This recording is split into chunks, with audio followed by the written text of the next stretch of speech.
Hey guys, tonight we're stepping into the kind of darkness that feels bigger than the night sky, the kind that presses in on you when the house is quiet, when you're chasing sleep and your thoughts just won't let you rest.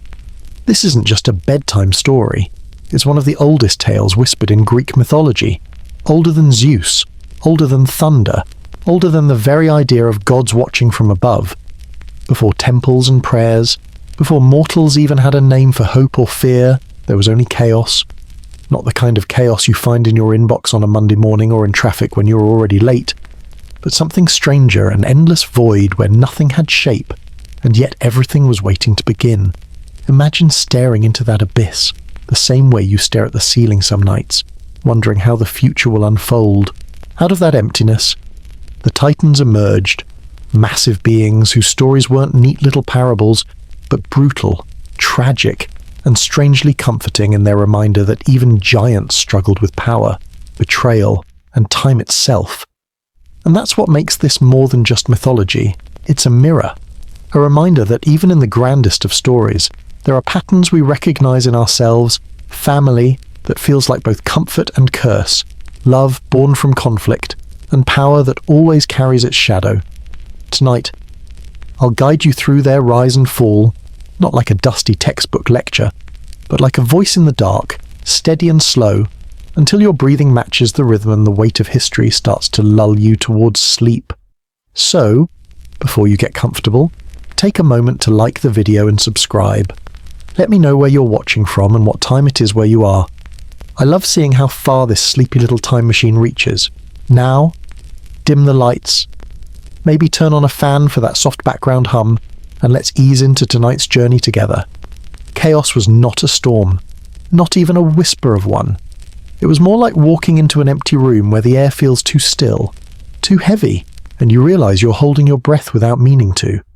The Greeks imagined it as a yawning gap, a void so wide it had no walls, no ceiling, no ground, nothing to grab, nothing to hold.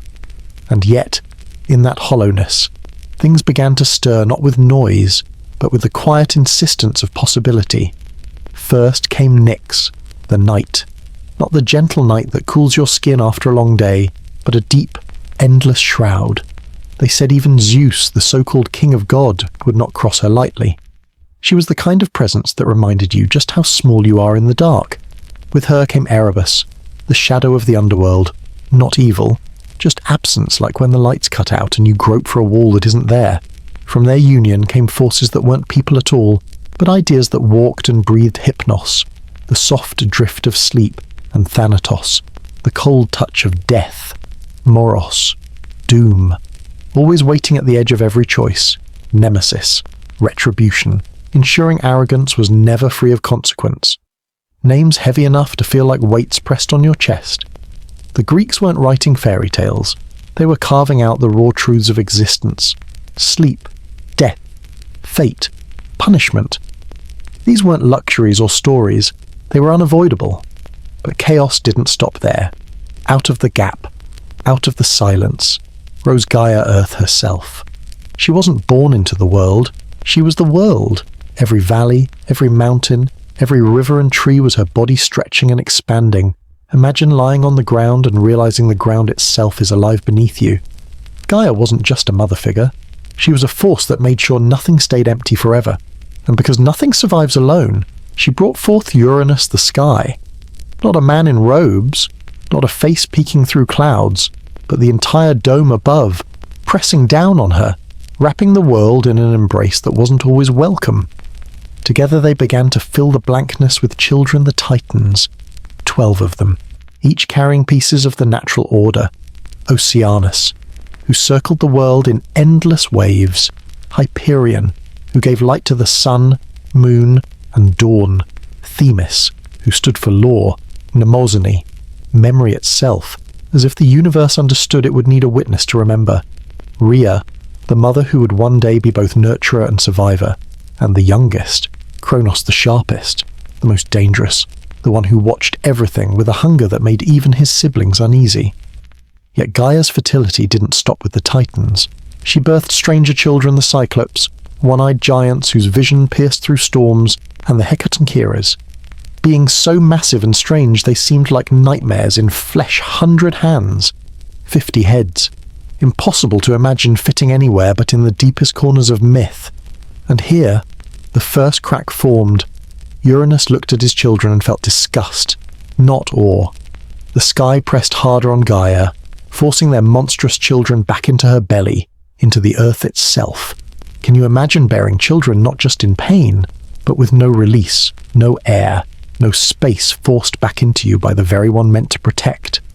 Gaia groaned beneath the weight, not just of her children, but of betrayal.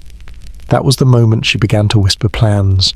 That was the moment rebellion first took root.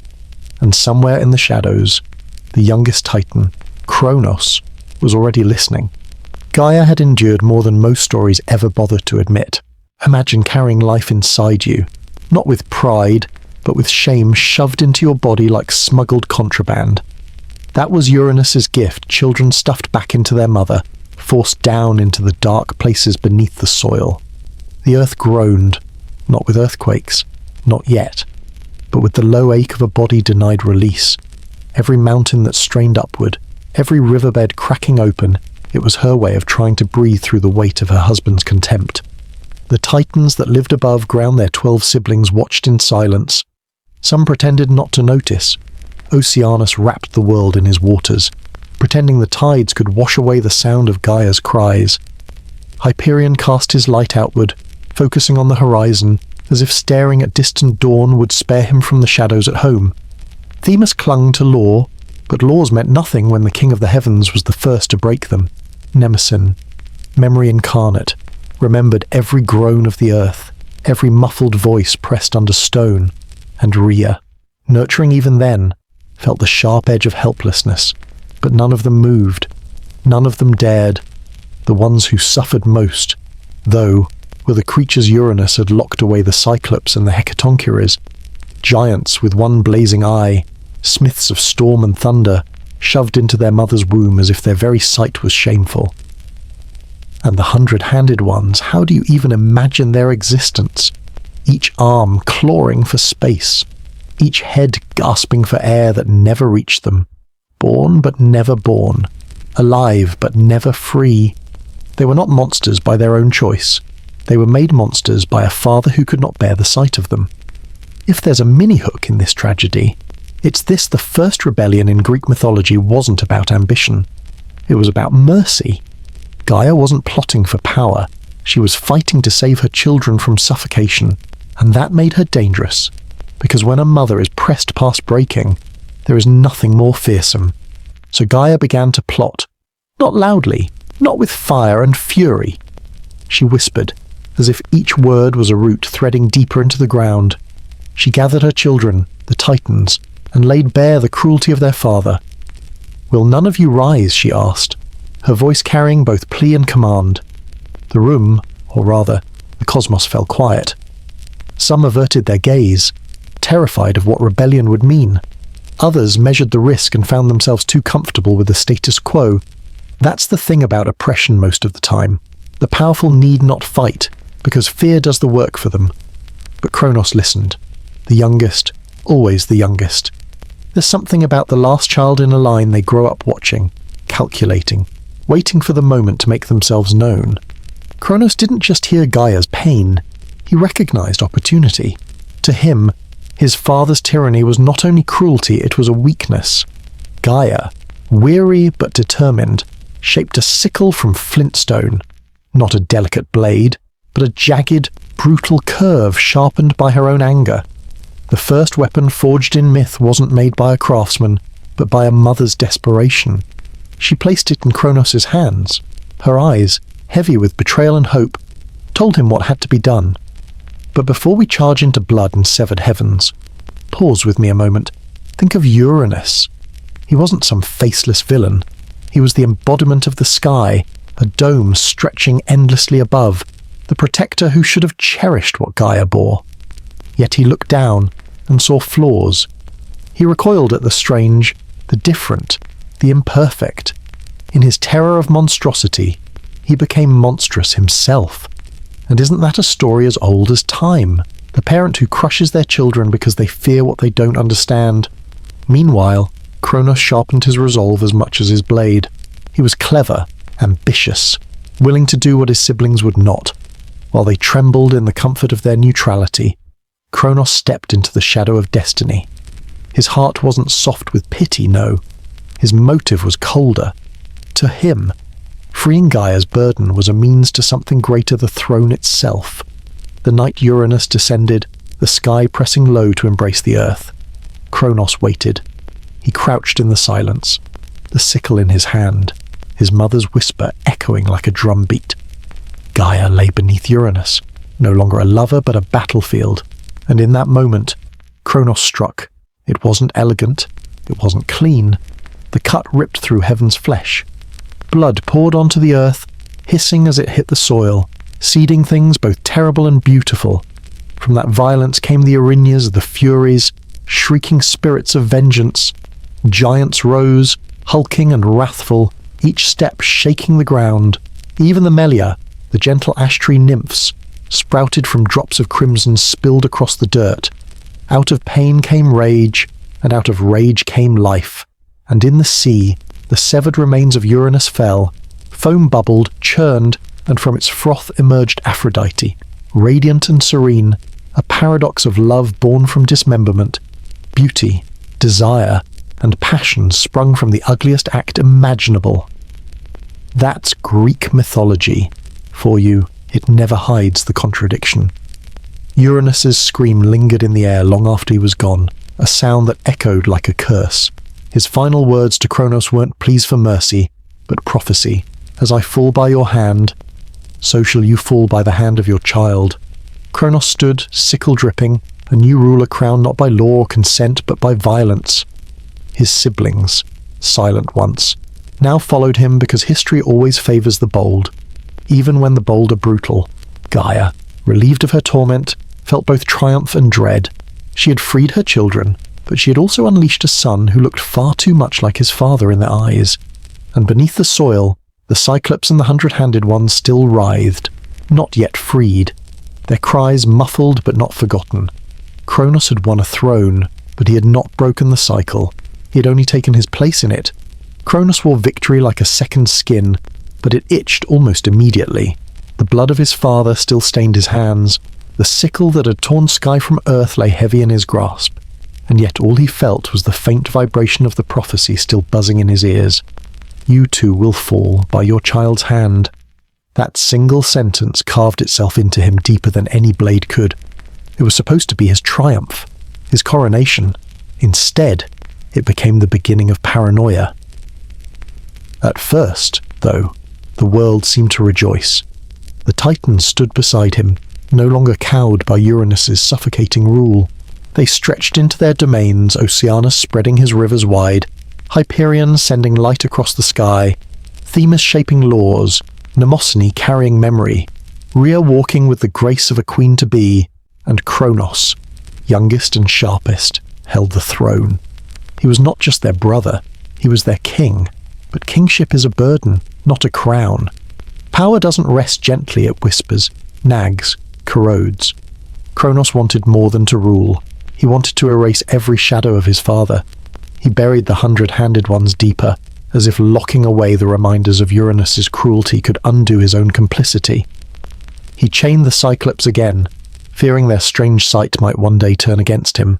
Freedom had been the excuse for rebellion, but in practice, Cronus feared anything he could not control. And control became his obsession. He measured the seasons, counted the harvests, tracked the endless tick of existence. Time itself seemed to bend to him, but it came with a cost he could not stop watching. Every change was a threat. Every new birth was a possibility of downfall. The prophecy loomed, a shadow on every cradle. Here's the mini-hook: what kind of father fears his children before they're even born? The kind who has seen rebellion firsthand. The kind who knows that the sharpest sickles are always held by the youngest hands. So when Cronus took Rhea as his queen, he did not welcome their children with joy. He waited with dread. The first cries of Hestia should have been a celebration, but to Cronus they were alarm bells, and when the next child, Demeter, was born, and then Hera, he saw not daughters but future conspirators, Paranoia doesn't care about blood or love, it only cares about survival. One by one, Cronus solved the problem the only way he knew how. He opened his mouth and swallowed them whole. Hestia vanished down his throat, her fire smothered in darkness. Demeter followed, the promise of harvest sealed away. Hera too, her regal fury trapped before it could ignite. Rhea's cries fell on deaf ears. To her, the nursery became a graveyard of silence. To Cronus, it was a fortress. His stomach lined not with food, but with fear. He believed he had beaten prophecy by tucking it away inside him. If the children could never grow, they could never rise. It was grotesque, but in his mind, it was genius. Still, no genius sleeps soundly. Cronus carried within him the muffled heartbeats of his own offspring. They thudded in the quiet hours, reminding him that prophecy doesn't vanish, it festers. Imagine lying in bed, every breath reminding you of the life you tried to bury. That was Cronos's torment. He was king, but he was also prison guard and prisoner, locked in a cycle of his own making. Rhea's grief hardened into rage. She had given him children, and he had consumed them. Yet she had seen what rebellion could do. She had watched Gaia whisper to Cronus, and Cronus rise with sickle in hand. She began to wonder who would be the one to rise against him if Uranus could fall. So could Cronus. The question was not if it was when. Her turning point came with her next pregnancy. She carried Hades, a child destined for shadows, and watched as Cronus devoured him too. Then Poseidon, powerful as the sea itself, swallowed like another morsel. Rhea's despair became unbearable. Each child gone, each cradle emptied, until she no longer saw herself as a mother but as a witness to cruelty repeating itself. But when she became pregnant once more, something inside her snapped. She could not let the cycle continue. She sought counsel not from Cronus, but from Gaia, the grandmother whose rebellion had begun this chain. Gaia listened, old as the soil itself, and once again, she devised a plan. History, it seems, loves repetition, but it also loves irony. Gaia's advice was simple: trick him, as he once tricked his father. When the child was born, hide him, offer Cronus a decoy, let his paranoia consume stone instead of blood. And so Rhea agreed. This was not courage born overnight. It was the slow-burn courage of a woman who had lost too much. She carried her child in secret to Crete, where caves hummed with the song of nymphs and the bleating of a goat named Amalthea. There, she placed the baby in the shadows, cradled by wild honey and mountain air. She wrapped a stone in swaddling cloth, made it soft in her arms, and carried it to Cronus. Blinded by fear, he didn't question it. He opened his mouth and swallowed the bundle whole, satisfied that another threat had been silenced. He didn't notice the weight, didn't taste the difference. His paranoia made him careless, and in his belly, alongside the muffled cries of Hestia, Demeter, Hera, Hades, and Poseidon, now lay only a rock. But on Crete, far from Cronus's sight, Zeus grew. He was not raised in comfort, but in hiding, fed by Amalthea's milk and protected by warriors who clashed their shields to drown out his cries. Every day, as his father swallowed another fear, Zeus inhaled the mountain air a little deeper, his lungs filling with rebellion. Cronus had bought himself time, but time, after all, was Cronus's curse. The prophecy waited. The child who would overthrow him was not gone. He was growing stronger with every heartbeat, every secret breath in the cave, and Cronus, king of the cosmos, ruler of the golden age, walked proudly across the earth, never realizing that he was already living in the shadow of his undoing. Blood has a way of writing stories no one intends.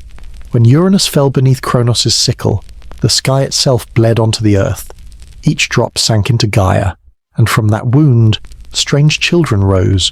Some came howling, others whispering, but all of them bore the mark of vengeance and transformation. The Greeks didn't believe in clean endings. Every violent act spilled forward into new beginnings, and none were simple. The first to emerge were the Erinyes, the Furies. They weren't delicate muses or comforting spirits. They were rage given form, women with serpents in their hair and whips in their hands, shrieking for justice. They didn't ask who you were, they asked what you had done, and if the answer was betrayal, bloodshed, or hubris, they hounded you to the ends of the earth. Imagine guilt that doesn't fade with time, shame that follows you into every room. That was the Furies. They weren't just punishers, they were the memory of pain, alive and merciless. Next came the giants, towering figures whose steps cracked the ground. They weren't gods, not exactly, but embodiments of resistance, rising from the very earth to remind Olympus that no throne was ever safe. Their size was terrifying, but their existence was worse proof that power, once abused, always creates its own challenges. They would one day march against the Olympians, and their origins would always trace back to that single spray of blood from Uranus. And then, softer, but no less haunting, came the Meliae, the Astri nymphs. They carried no whips, no monstrous size, only the quiet resilience of trees rooted in blood-soaked soil. They were reminders that even in brutality, life could find a way to stand tall, to endure. Imagine running your hand along the bark of an ancient ash tree, knowing that somewhere in its veins is the echo of cosmic violence. The Greeks never let you forget that beauty and horror grow side by side. But the most famous child of that act didn't rise from the earth. She came from the sea. Uranus's severed flesh, cast into the waves, churned and foamed until something radiant broke the surface. Aphrodite. She wasn't born from tenderness or gentle love, but from mutilation. And yet she arrived as the embodiment of desire, of beauty so compelling it could unmake kingdoms. A goddess of love born from hate that's mythology's cruel joke. Picture her stepping from the sea, foam clinging to her like silk, eyes bright with the kind of allure that makes mortals forget themselves. She was irresistible, dangerous not because she fought, but because she made others fight for her. Where the Furies chased guilt and the giants embodied defiance, Aphrodite slipped into hearts and made them burn. That paradox, love from gore, beauty from brutality, was exactly the kind of twist the Greeks loved. They weren't sentimental. They were honest about how tangled life is. From one father's downfall came both avengers and lovers, both rage and passion, and it didn't end there. Aphrodite's presence rippled outward. Love was no longer a quiet undercurrent. It was a storm. Kings would go to war over her. Artists would chase her image for centuries, trying to trap in marble or paint what was born from blood and salt.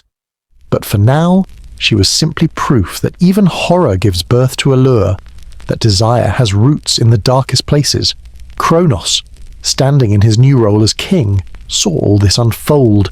He saw the Furies relentless and terrifying, and perhaps felt their gaze linger on him longer than on anyone else. He saw the giants, and wondered if his throne already trembled. He saw Aphrodite and may have felt both awe and dread, because even kings cannot control desire. Minnie Hook isn't that the cruel irony Cronus cut down his father to escape weakness, only to scatter the seeds of new forces he could never master. Every act of dominance birthed its own undoing, and beneath all of this, Gaia watched. She had gained her revenge against Uranus, but the world was changing in ways even she hadn't predicted. Her children grew more numerous, more complicated. They weren't simple embodiments of earth and sky anymore. They were vengeance, beauty, law, memory, desire. Each one tugged at the edges of existence, pulling the cosmos into something richer, but also more fragile. Aphrodite's arrival was celebrated in some stories, feared in others, but always remembered. She was the reminder that love itself is never clean. It carries the foam of the sea, the spray of violence, the shimmer of longing born out of wounds. You don't have to believe in gods to understand that truth. Every heart knows it. Cronus, though, chose not to see. He tightened his grip on power, ignoring the lessons written in blood and foam. He ruled with a smile sharpened into a grimace, trying to bury the prophecy that still pulsed in his chest. The world had shifted under his feet, but he pretended it was steady, and in doing so, he missed the truth the Greeks whispered. Every triumph is already sowing the seeds of its own destruction. They called it the Golden Age, not because it glittered with wealth, not because palaces rose or cities thrived, but because under Cronus's rule the world was still. There was no war, no famine, no desperate struggle. Crops grew without toil, rivers ran clear. Mortals, if you can even call the first fragile humans mortals, yet lived without fear of sickness or sudden death. On the surface, it looked like paradise, but look closer, and you'd see something unsettling.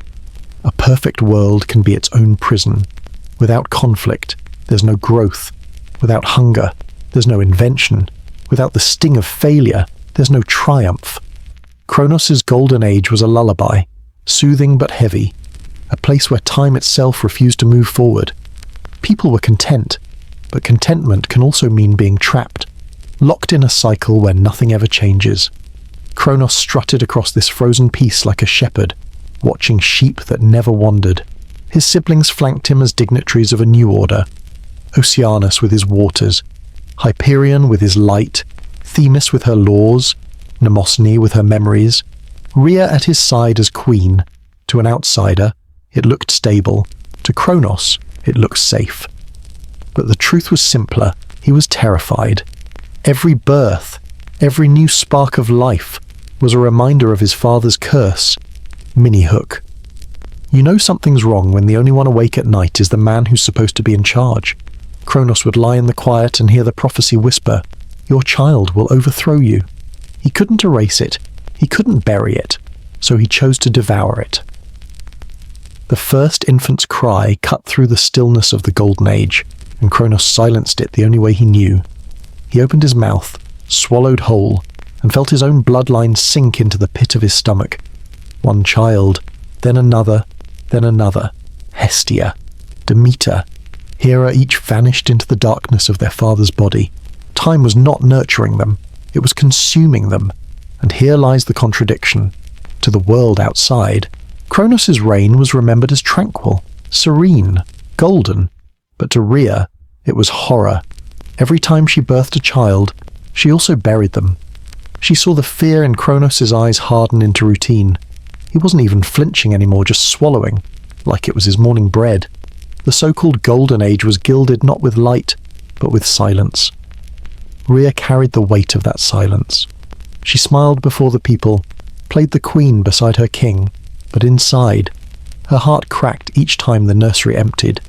She whispered to Gaia, as mothers do when no one else will listen, and Gaia whispered back patience. Vengeance does not always strike quickly. Sometimes it waits in the shadows, sharpening itself. And yet, there was a cruel genius to Cronus's rule. By consuming his heirs, he believed he had tricked destiny. He walked the world proud, time embodied, thinking he had beaten the one enemy no king can outmaneuver the future. But here's the irony. Time never stops. You can pause it, you can smother it, but eventually it catches up. Even the Golden Age had an expiration date. This era became legend among mortals long after, retold as a dream of peace lost forever. They remembered the fields that grew without plough, the nights free of fear, and they called it golden. But they forgot the taste of Cronus's paranoia, the suffocation of innovation, the children vanishing into his gut. They remembered stillness as blessing, when it was really stagnation. And Cronus, for all his victories, lived with a hollow fullness. His stomach carried the muffled heartbeats of his children, and sometimes, in the dark, he swore he could feel them kicking against his ribs. A father is never free of his children, no matter how deep he swallows them. The Golden Age was not peace. It was fear masquerading as order.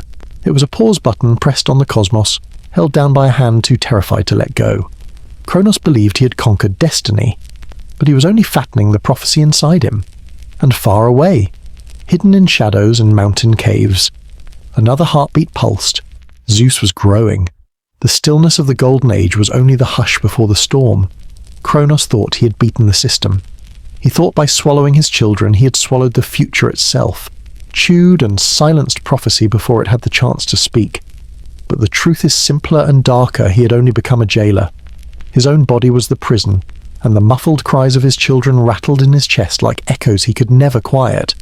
Time doesn't erase, time stores, and Cronus was time incarnate, carrying the proof of his paranoia with every breath. The world outside still called it the Golden Age. To mortals, there was no toil, no winter that killed crops, no famine that starved families. They saw Cronus as benevolent, a god who gave them peace. But inside his halls, in the chamber where Rhea gave birth, the air was heavy with grief. Every cry was cut short, every cradle left cold. Rhea lived the nightmare of motherhood turned inside out, her womb a gift, her husband a thief, She begged him to stop, but Cronus only muttered the same line, over and over, "If I do not, I fall." Minihook.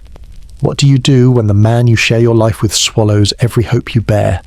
Hestia was first, goddess of the hearth, smothered before her fire could be lit.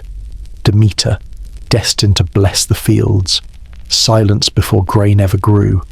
Hera, proud and furious, swallowed like a secret too dangerous to tell. Hades, the child of shadows, dragged into deeper darkness. Poseidon, sea-born and storm-eyed, drowned in his father's gut. Each one swallowed not because of what they were, but because of what they might become. Cronus wasn't fighting his children.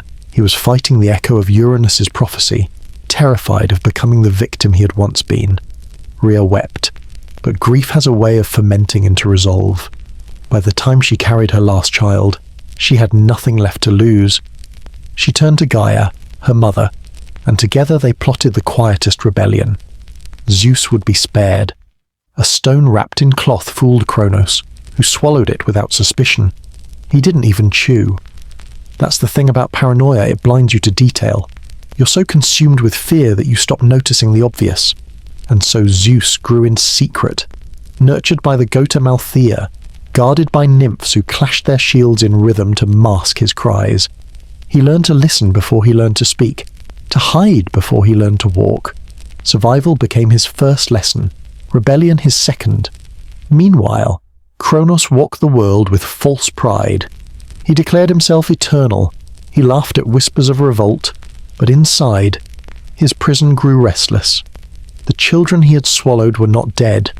They twisted, shifted, waiting. Every step Cronus took carried their weight.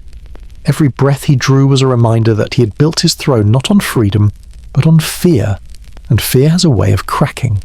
The moment would come, whispered Gaia, when Cronus would drink the wrong cup, eat the wrong meal, and his stomach would betray him. The children he thought silenced would rise again, not from outside but from within. The prophecy was never about one son alone, it was about inevitability. No father who ruled by fear could escape the rebellion of his children. Rhea held on to that truth like a candle in endless dark. Her sorrow became patience, her patience became defiance, and Zeus, hidden in shadows, grew stronger with every passing day. Cronus had devoured time itself, but time was already preparing to devour him. Rhea's hands shook as she wrapped the stone in swaddling cloth. It wasn't just fear, it was rage layered under grief, steadied by the memory of every child she had lost to Cronus's mouth. She had watched him swallow life after life, her body offering hope only for it to be extinguished. This time, she swore, would be different. The stone was heavy, solid, a cruel parody of the infants she had cradled. She pressed it to her chest, whispering lullabies through clenched teeth. When Cronus came, suspicious eyes flickering, Rhea presented the bundle with the resignation of habit. He didn't look closely. He never did. His paranoia made him sloppy. Cronus snatched the swaddled child and swallowed it whole. The stone dropped into his gut with a weight that should have given him pause, but fear is a strange appetite it devours without thought. He wiped his mouth, satisfied, and left her behind, never guessing that the real child was hidden miles away. In the caves of Crete, far from Cronus's gaze, Zeus drew his first breaths of freedom. The Curetes' armoured guardians sworn to protect him, clashed their shields and spears in rhythmic din whenever he cried, drowning his wails with warlike music. The sound echoed off cave walls like distant thunder, a lullaby disguised as battle. Above them, Amalthea the goat bent her neck to feed the boy, her milk rich with the wild strength of the mountains. Nymphs brought him honeycomb, their laughter covering the secrecy of rebellion. Zeus grew in shadows, but not in silence. He learned that survival meant cunning. His cradle was stone, his lullabies the clash of bronze, his lessons whispered warnings from Rhea delivered through faithful attendants.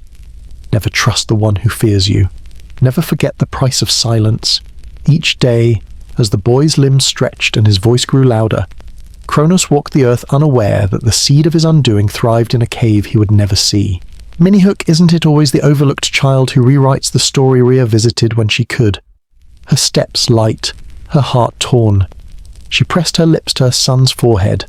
breathing in the scent of milk and honey, whispering names of the siblings he would one day free: Hestia, Demeter, Hera, Hades, Poseidon. She told him of their voices, their laughter stolen too soon, so he would not forget them even before he met them. The prophecy was no longer just a warning, it was a mission. Meanwhile, Cronus grew more complacent. He strutted through his golden age, boasting that he had conquered destiny. He raised his cup high at feasts, declaring himself eternal. Yet sometimes, at night, he felt a strange heaviness, an ache in his gut he couldn't explain. Perhaps it was the stone pressing inside him. Perhaps it was the weight of swallowed futures. But Cronus never wondered too deeply. Kings rarely do when they believe themselves untouchable. In the shadows, Zeus became stronger, fed not only by Amalthea's milk but by the hunger for justice. He played among the trees, the wind curling around him as if the air already knew his name. He grew with the stubborn resilience of a child who has been denied his birthright. Each bruise from climbing rocks, each scrape from tumbling into dirt, hardened him for the war ahead. The cave echoed with whispers of fate. The Chorites spoke of rebellion in hushed tones. The nymphs hummed songs of freedom. Even Amalthea, in her quiet devotion, embodied the kind of loyalty no throne could buy. Zeus absorbed it all, carrying rebellion in his bones before he even understood the word. And Cronus, he feasted, celebrated, boasted. But prophecy has no taste for arrogance. It waits, it whispers, it grows in caves, nurtured by milk and honey, shielded by warriors, sung to sleep by nymphs. Cronus believed he had eaten the future, when in truth, the future was learning to crawl, to stand, to wield his first weapon not of stone or bronze, but of defiance. The stone still sat in his belly, a silent reminder of the lie he had swallowed whole, and somewhere beneath Crete's mountains, the child Cronus feared most was already listening to the beat of shields, learning that survival begins with silence, but destiny always roars. Zeus's childhood was anything but ordinary. The cave on Crete became both fortress and classroom, a place where every shadow whispered destiny, and every echo sounded like the drums of an oncoming war. He grew tall under the watchful eyes of the Chorites, warriors who masked his infant cries with the clash of bronze. Their shields banged against each other until sparks leapt in the dark, and to Zeus it was music, strange lullabies that carried the rhythm of battle. Long before he held a weapon, he understood what it meant to hide strength behind noise. Rhea visited when she could, her presence fleeting, but each time she knelt beside him she poured stories into his ears. She told him of the sibling stolen from her arms, still alive somewhere inside their father's belly. She spoke of Cronus's cruelty, of Gaia's suffering, of Uranus's fall. She did not spare him the details. She wanted her son to grow not only with muscle but with memory. And Zeus listened, wide-eyed, absorbing every word like water. His childhood was built on loss, and loss became his fuel.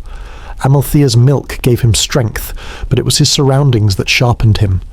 The cave's jagged stones taught him endurance. The mountain air hardened his lungs. The wilds outside tested his courage. He chased goats along cliffsides, tumbled down rocky slopes, and pulled himself up again with a stubborn grin. He learned to throw stones until his arm ached, to climb until his fingers bled, to balance on edges where one slip meant death. Danger became a game, and every victory was a promise to himself he would not be swallowed like the others. Mini-Hook, isn't it fitting that the god of thunder first learned his power from echoes in a cave? The nymphs, who adored him like a brother, taught him gentleness alongside ferocity. They showed him how to listen to the trees, how to trace the constellations above, how to find water in dry rock. From them he learned that strength was nothing without wisdom, that a king who cannot listen is already half defeated. They braided his hair, teased his clumsiness, and called him Little Storm. They could feel what he would become. As Zeus grew into manhood, his questions sharpened. Why did Cronus rule through fear? Why did his siblings remain trapped? Why did the world call it a golden age when it was built on silence? The answers only deepened his resolve. He realized rebellion wasn't only personal, it was cosmic. Cronus hadn't just betrayed his children, he had betrayed the natural order. Birth was meant to lead to growth, not burial. Life was meant to move forward, not stop in Cronus' stomach. Zeus saw himself not just as a son, but as a correction. The Curetes trained him in combat. Though they knew he would one day need more than skill with spear and shield, they taught him patience, the art of waiting for the right moment. A hot-headed strike might win a skirmish, but only calculation wins wars. And Zeus listened, storing their lessons like arrows in a quiver. Still, the fire inside him sometimes burned too bright. There were nights he paced the cave, fists clenched, muttering that he could storm Cronus' palace alone. The nymphs calmed him with songs, Rhea soothed him with prophecy, and Gaia appeared in his dreams with warnings. Not yet, the earth herself whispered. Strength without timing is another kind of weakness. Years passed, and Zeus's body grew broad. His voice deepened, his presence heavy enough that even the cave seemed smaller around him. By then, he was more than Rhea's hidden son, he was a storm waiting to break. His confidence hardened, but so did his compassion. He swore that when he freed his siblings, he would not repeat Cronus' mistakes. He would not swallow the future, he would guard it, and far away. Cronus remained blind. He feasted in his halls, proclaiming himself eternal. But the prophecy ticked closer with every heartbeat in that Cretan cave. Cronus had swallowed time, but time had a son, and that son was no longer a child. He was thunder waiting for sky. He left the mountain at dawn, moving like a storm that hadn't decided where to break. The Curetes watched him go without ceremony, as if they knew a goodbye would only slow the inevitable. Zeus carried no banner, no crown, just the quiet certainty of someone who'd been taught by caves and cliffs, that falling is only fatal if you don't climb again. He crossed valleys where mist rose in sheets, and the air smelled like wet stone, and with each step the world felt less like a place he hid in, and more like a place he owned. Somewhere ahead, a palace waited. Somewhere inside, a mouth that had eaten his family. His first victory was not thunder, it was patience. He entered Cronus' halls as a nobody, a shadow among servants, the kind of figure kings never see. The corridors were wide and quiet, the air perfumed with fruit and oil, the kind of peace that comes from fear rather than love. He watched Cronus at table, laughing, lifting a cup as if prophecy were a rumour beneath his notice. It would have been easy to fling a spear. It would have been stupid. Zeus had learned since he could stand that survival is timing, and timing is mercy with a sharp edge. Metis found him the way wisdom always finds those who are listening. She didn't arrive with trumpets. She opened a door as if she belonged there and handed him a vial the colour of dusk. "You cannot defeat a stomach from the outside," she said, voice low, so empty it from within. He nodded once. He didn't ask what was in it. He didn't need to.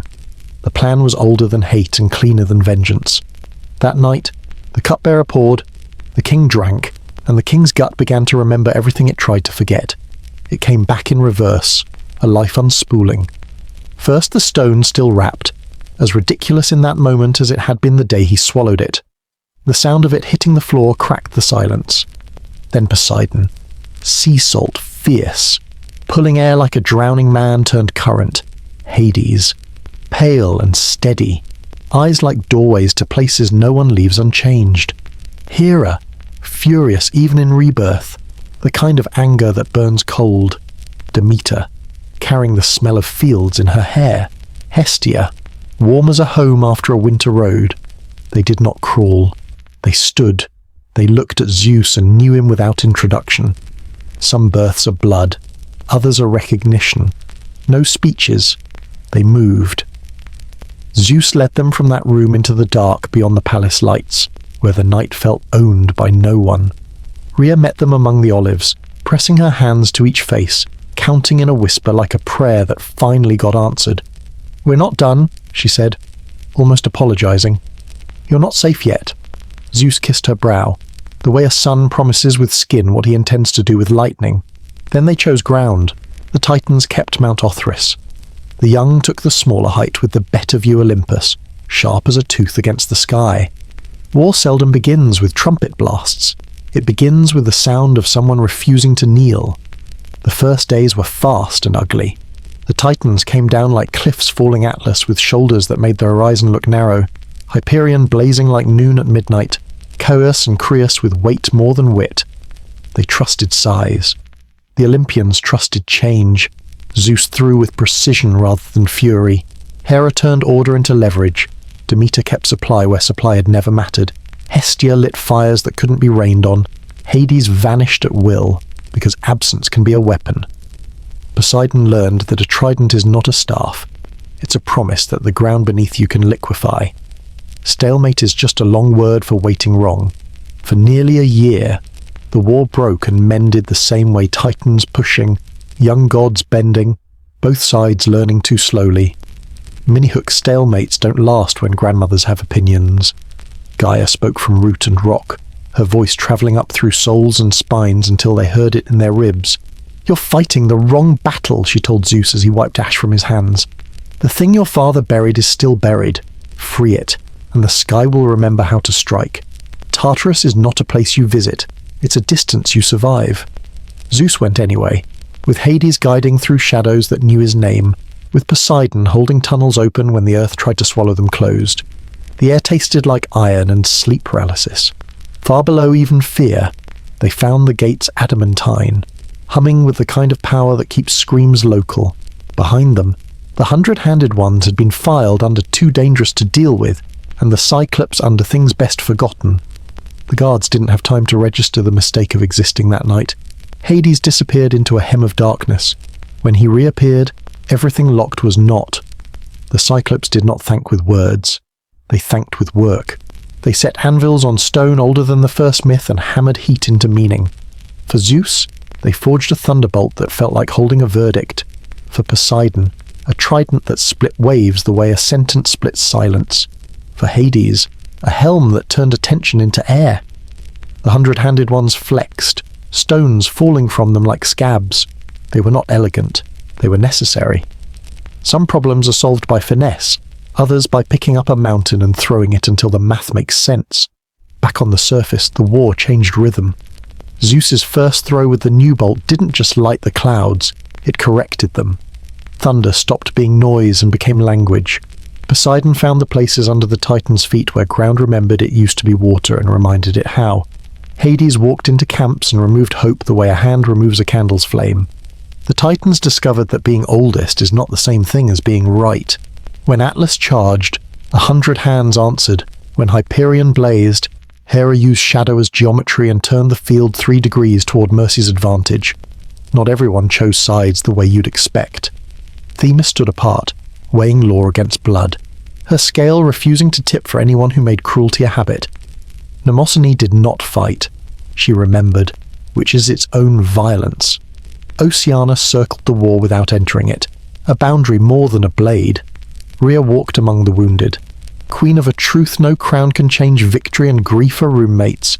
Even Gaia, who had set all this in motion once upon a suffocated century, stayed mostly stone. She did not cheer. She endured. Cronus adapted late. He had always mistaken stillness for safety. When his throne shook, he reached for the only weapon that had ever told him the truth, the sickle with which he unmade the sky.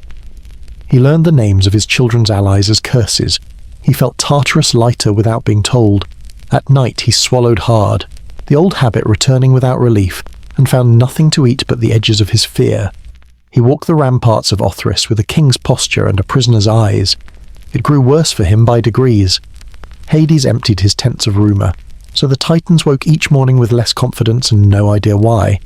Demeter played the long game, starving supply lines not with theft but with crop that refused to ripen where cruelty camped. Hestia kept Olympus lit even in rain that thought itself prophetic. Poseidon discovered that if you tilt the right lake, the right valley drowns. Zeus kept his bolt unused more often than not, saving it for sentences that required a period rather than a comma. In the 2nd year, they lost a hill and learned they could. In the 4th, they almost lost Hera to a blow that should have ended a story, and learned how badly rage can target the healer. In the 7th, a truce lasted 4 days, long enough for everyone to remember what sleep was. They stood at the edges of their encampments and watched stars that looked like holes punched in a dark tent, and tried not to dream about being children. War is a thief that sells your own memory back to you at a markup. The turning came on a day that opened clear and mean. Cronus marched with Atlas on his right, Hyperion on his left, the sickle flashing like a bad idea that kept working. He roared the way cliffs do, from the chest and without apology. The first clash shook birds out of trees 3 valleys away. The 100-handed ones answered by making the horizon new boulder after boulder arcing until the sky looked crowded with mistakes becoming consequences. Zeus kept his hand closed around the bolt. He waited. He counted his breath like a man who remembers caves. Mini-hook mercy isn't peace. It's choosing when to end an argument you could technically win all day. Hades vanished. A heartbeat later, Cronus lurched the helm's shadow passing through him like doubt. Poseidon drove his trident into the ground and a seam opened where no map had ever admitted weakness. Hyperion staggered, noon slipping. Hera used that inch to take a mile, turning formation into music and making the young move together the way flocks do when a hawk is above them. Demeter bent the wind so arrows never quite finished their thoughts. Rhea stood where stones failed to crush. The war that had been a blunt instrument became an orchestra. Zeus opened his hand. The bolt said yes. It left him as if he were relieved to be rid of it, tore a line through the day, and struck where the old story had always insisted it were dead center of a certainty that needed breaking. Cronus went to one knee, the sickle scoring the ground the way a word scores a page when the hand holding the pen shakes. The sound that left him was not royal. It was human. Fear and pain are 2 dialects of the same language. The Titans did not break then. Old things hold longer than they should. Atlas lifted 3 stones like proof and hurled them in an arc that would have been myth enough for another age. The 100-handed ones caught 2 and sent them home, and the 3rd shattered against Olympus and fell as rain that tasted like iron and memory. Cronus rose, eyes narrow, and found Zeus across a distance that stories have always underestimated. Father and son looked at each other and saw the same problem. The only way to win was to become what they hated, or find another word for power. Evening came angry and purple. Both sides bled. Both sides stood. Fires popped along the lines. Little domestic sounds inside a grand argument. Zeus walked the camp and touched shoulders. He told a Cyclops his work had changed the sky. He thanked a 100-handed one without flinching at any of the hands. He sat with Hera until her breath was even. He listened to Hades describe a path only he could see. He let Poseidon talk like waves do, more rhythm than grammar. Leadership is mostly paying attention and not pretending to be less afraid than you are. On Othris, Cronus sharpened the sickle and refused bread. He stared at the dark as if he could bully it into daylight. He remembered the feel of flint in his palm and the way his mother's whispered once made him brave. He did not think about the stone in his belly in those early days. Tonight he felt it. Heavy. Inarguable. He pressed a hand to himself and it was colder than he meant it to be. Before dawn, the wind changed. It tasted like rain and endings. Zeus stood at the ridge and felt the air lean toward him the way a room sometimes leans toward the person who finally says what needs saying. Behind him, a family he had rescued by making his father remember, waited for what came next. Below him, a father who had mistaken swallowing for saving gripped a tool that had once unmade the sky. Between them stretched a decade's argument in need of a final sentence.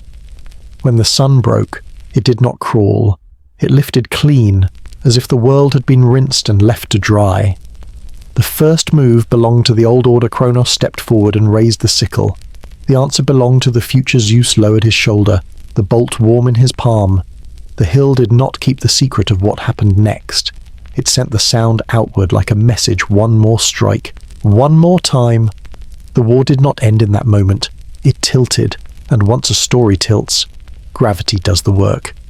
The ground trembled long before Cronus hit it. The sickle, once the sharpest symbol of defiance, now carved shaky lines into the earth as if it were writing his defeat in stone. The final bolt didn't just strike his body, it cracked the certainty that had held the Titans upright for 10 years. For a moment, the battlefield was silent, stunned, as if even the air couldn't believe the old order was collapsing. Then the shouting began. The young gods pressed forward, the Titans stumbled back, and the war that had dragged on for a decade finally found its turning point.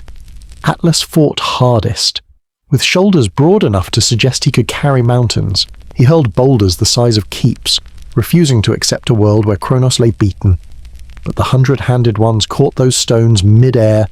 their 100 palms slapping thunder into each impact until Atlas's defiance turned into exhaustion. He fell to one knee, not broken but outmatched, and Zeus's eyes settled on him. "You wanted the sky so badly," he said, raising his hand. "Then hold it." When Atlas staggered beneath the sudden weight of heaven itself, the war knew its victor. The others fell in waves. Hyperion's light dimmed until it looked more like candle flame than sun. Coeus's wisdom failed him when he realized every calculation still ended in defeat. Creus swung and swung, but strength without purpose only tires the arm. One by one, the Titans yielded, dragged down not just by weapons but by inevitability. They had ruled by tradition, by weight, by age. The Olympians ruled by adaptation. That difference decided everything. Minihook. It's not always the strongest who win. It's the ones who change when the old ways stop working. When the battle ended, the Titans were bound. Chains forged from the earth itself wrapped around their limbs. Heavy as guilt, cold as prophecy fulfilled. They were marched down, not into exile but into Tartarus, the pit deeper than despair, a prison designed not to reform but to erase. The gates clanged shut, and the world above exhaled. The old order was not just toppled, it was buried. Cronus's fate was crueler still. Zeus did not kill him. Death would have been release. Instead, he was cast into Tartarus with his siblings, forced to listen to the echoes of his own paranoia in that endless dark. Time devoured his reign the way he once devoured his children, and the silence of the pit became the only companion he had left. But victory is never clean. The Olympians looked around the battlefield and saw what they had inherited, not just triumph, but responsibility. Zeus, Poseidon, and Hades drew lots, splitting the cosmos into three: sky, sea, and underworld, divided but never truly separate. Olympus became the new seat of power, gleaming on its peak like a promise and a warning. They stood taller, but they also stood exposed. Rhea watched quietly, her heart torn between relief and sorrow. She had her children back, grown now, scarred but alive. Yet she also knew the cycle wasn't broken, only reset. Uranus had been cut down by Cronus, Cronus by Zeus, and one day, perhaps, Zeus by someone else. Every victory carried its own seed of downfall. That was the way of things. And she could already see the weight of prophecy pressing on her son's shoulders. The mortals below began to whisper about this new age, not golden but thunderous. They told each other that the sky belonged to Zeus now, that the sea bowed to Poseidon, that death answered only to Hades. They didn't yet understand the politics of Olympus, the rivalries and betrayals to come. All they saw was power changing hands again, proof that no throne lasts forever. Cronus's chains rattled in Tartarus, echoing faintly even above. Zeus pretended not to hear. He walked Olympus with lightning still in his grasp, a reminder of what it took to win, and a promise of what he would do to keep it. Yet at night, when the storms he conjured rolled across the sky, some whispered they were not victories. They were warnings, because even the king of gods knew what his father once learned. Children always grow, and no ruler ever truly outruns time. Zeus stood on Olympus like a man who had finally climbed the mountain of his nightmares only to realize the air at the top was thin. The war was over. Cronus chained in Tartarus, the Titans silenced beneath the earth. His siblings stood free beside him, gods in their own right now, wielders of domains no Titan could ever reclaim. Victory should have been sweet. Instead, it tasted metallic, like a storm held too long in the mouth. Because Cronus's final words clung to Zeus as tightly as thunderclouds cling to peaks. As I fell, so shall you. At first, Zeus tried to outshout the prophecy. He roared across the sky with bolts that cracked mountains, declared himself king of gods and men, crowned Olympus as eternal. Mortals looked up and trembled, whispering prayers to the new ruler. The Olympians toasted him, their laughter echoing like music through the halls of their new home. But in the quiet hours, when the wine was drained and the laughter gone, Zeus's mind replayed the old cycle like a drumbeat. Uranus devoured by Cronus, Cronus undone by him. What if fate was already drawing the sickle that would cut him down to mini-hook? What's the difference between paranoia and prophecy? When the history of your family says they're the same thing, Zeus looked to Rhea. But she offered only a tired smile. She'd seen too many suns rise and too many fathers fall. He looked to Gaia, but the earth remained silent, her roots heavy with secrets. And so Zeus turned to Metis, the titaness of wisdom, the one whose voice was sharper than any blade. She counseled him with patience, teaching him how to govern not by fear alone but by cleverness, how to see threats before they bloomed. With her at his side, Zeus felt steadier, as if he had found the one ally who could untangle the knots prophecy tied in his chest. But wisdom has a dangerous glow. Metis was not just a counsellor, she was also his lover. And soon she was carrying a child. That should have been joy, a sign of renewal after war. Instead, it was terror. For the whispers returned the child of Metis would be greater than the father. Some said it would be a son, destined to overthrow him, just as he had overthrown Cronus. The cycle was preparing its next act. Zeus could not bear it. He had tasted victory, but it hadn't cured his father's disease. It had passed it down like an heirloom, like a family curse. He looked at Metis, gentle and sharp, and loved her. He looked at her belly, swelling with potential, and feared her. And fear, as always, demanded action. One evening he spoke softly, coaxing her near. He praised her wisdom, her beauty, her loyalty, and then, when she leaned into him, he did what Cronus had once done to his own children. He opened his mouth and swallowed her whole. Not just her body, but her mind, her wit, her unborn child, all of it, dragged down into him. But fate is not so easily cheated. Metis did not die inside Zeus. She became part of him, her wisdom coursing through his veins, her voice whispering in his skull, and the child she carried grew not in her womb, but in his head. Zeus began to suffer blinding pains, lightning-sharp headaches that left him reeling. He could not sleep, could barely stand. The king of gods staggered through his halls like a drunk, clutching his temples, muttering that something inside him was clawing to get out. Finally, unable to bear it, he called for Hephaestus, some say Prometheus, others say Hermes, to bring an axe. Desperation breeds strange courage. The blow came down, splitting Zeus's skull, and from the crack sprang Athena, fully grown, armoured, radiant, her spear gleaming as though it had always been waiting. She leapt into the world not as a child but as a warrior. Wisdom and battle fused into one. The sight silenced Olympus. Even Hera, sharp-tongued and watchful, paused in awe. Athena stood proud, unshaken. Her daughter, born not from love or birth, but from fear and inevitability. She was proof that prophecy bends but never breaks, that even when swallowed, the future finds a way out. Zeus watched her with a mixture of pride and dread. She was his child, yes, but also the prophecy incarnate, not the son he feared, but perhaps something more dangerous, a daughter with the clarity of Metis and the fire of his own storms. He declared her his ally, his equal, and placed her among the Olympians as if to disguise the truth that she had been born of his terror, not his triumph. And yet, in the quiet that followed, the paranoia returned. He had devoured his lover, split his own skull, birthed a goddess of wisdom and war. But the prophecy was not finished. Cronus had fallen to his son. What if Zeus, for all his lightning and oaths, would one day fall to his children as well? Athena's eyes, sharp as polished bronze, gave him no answer. The halls of Olympus gleamed, but in Zeus's mind, shadows already gathered. Victory had made him king, but prophecy had made him prisoner, and the storm that crowned him never truly left the sky. Gaia had been silent for too long. She had watched her children rise and fall, had endured the endless cycle of father against son, and though she had once sided with Cronus against Uranus, she now saw Cronus toppled and chained. Her grandchildren, the Olympians, stood proud upon Olympus, their laughter rolling across the sky like thunder. But Gaia did not laugh. She seethed, for in her heart, Cronus's defeat was not justice, it was insult.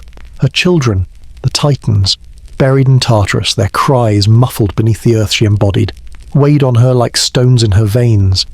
And so, in her grief and rage, Gaia conceived one final child, not a god, not a Titan, but a weapon. She birthed Typhon. He did not enter the world quietly. His body was vast, his form monstrous. From the waist up, He looked almost like a man, but a man so tall he could brush the stars with his fingers. His arms stretched wide as mountain ranges, his shoulders scarred with the marks of a storm that never ended, and from the waist down, a nest of serpents writhed, each one hissing with venom and fire. His eyes burned red, dripping sparks, his mouth spitting flame. From his back, wings sprouted massive, leathery, enough to blot the sun if he wished. His voice wasn't a voice at all, but the roar of an earthquake, the crash of mountains splitting open, the groan of a planet trying to breathe. Minihook if the Titans were rebellion. Typhon was catastrophe. When he rose, the earth shook, seas boiled, and even Olympus trembled. The Olympians, who had only just begun to savour their victory, felt the sky darken over their heads. They had faced their father. They had faced war. But this was something else entirely chaos, dressed in flesh and fury. Zeus did not hesitate. Lightning flashed in his palm, and the first bolt he hurled at Typhon split the air with a crack that deafened mountains. Typhon staggered, but he did not fall. He laughed, a laugh that sounded like the grinding of tectonic plates, and hurled boulders back at Olympus. Each stone tore craters into the earth, sending forests and rivers scattering like toys. Poseidon struck with his trident, waves surging into walls, but Typhon's wings beat once and sent the sea spilling backward. Hera called for order, Demeter for roots to bind him, Hades for shadows to swallow him, but Typhon ripped through it all. Then came the moment Zeus had not foreseen. Typhon lunged, faster than something so massive should have been, and caught the king of gods in his coils.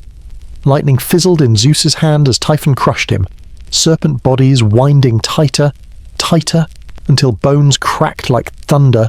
Typhon's claws ripped the sinews from Zeus's arms and legs, tearing out the very tendons that held him upright. Zeus, lord of sky and storm, collapsed. The gods gasped as their king was dragged, broken, across the mountains, thrown down into a cavern in Cilicia. There, Typhon hid the tendons away, buried in a cave, guarded by his mate Echidna and their brood of monsters. Olympus reeled. For the first time since the war, the young gods faltered. Athena held the line, urging them not to scatter, but fear gnawed at them. What good was thunder without its wielder? What good was Olympus without a king? The prophecy that had once chained Cronus now seemed to hang over Zeus. Perhaps his downfall had come not from a child, but from a monster. But fate is stubborn, and rebellion finds strange allies. Hermes, quick-footed and cunning, crept down into the cavern where Zeus lay broken. Pan, the wild god of shepherds, followed, his pipes whispering courage into silence. They tricked Echidna with distraction, slipped past her brood, and stole back the tendons. They returned them to Zeus, pressing them into his flesh with care, and slowly, painfully. The king of gods rose again. Zeus did not rise quietly. His roar split valleys, his body shaking off pain like a snake shedding skin. The tendons knit back together, his hands tightened into fists, and his eyes burned hotter than Typhon's flames. He strode back onto the battlefield, lightning crowning him, and the Olympians felt the tide turn. The second clash was apocalyptic. Typhon spewed fire, entire forests igniting in waves. Zeus answered with storms so violent rivers rose into the sky before crashing down in floods. They tore at each other for days, the earth scarred with their fury. The seas churned into madness. Mountains cracked and fell. The sky itself seemed too fragile to hold them. Every time Typhon's coils tightened, Zeus tore free.